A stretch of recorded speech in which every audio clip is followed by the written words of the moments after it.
Well, here at Downing Street, Prime Minister Gordon Brown will be watching those Geneva talks closely.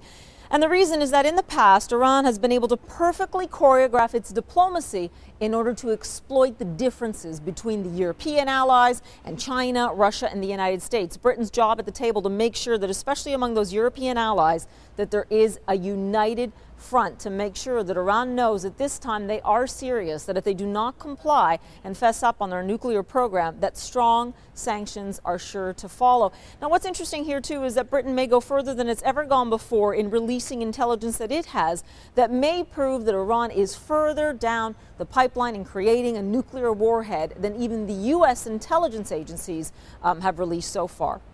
Paula Newton, CNN, London. I'm Jim Bitterman in France, which has taken one of the toughest positions against the Iranian nuclear program.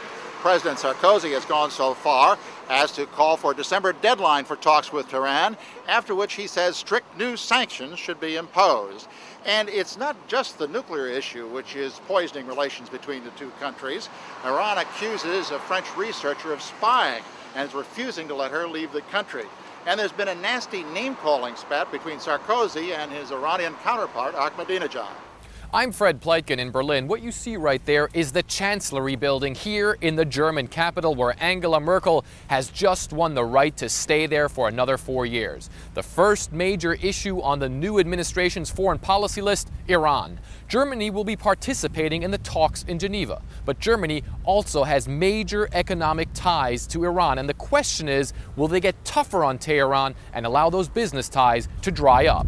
I'm John Vors in Beijing. When it comes to Iran, China's official position is that sanctions should not be an option, preferring diplomacy and negotiation.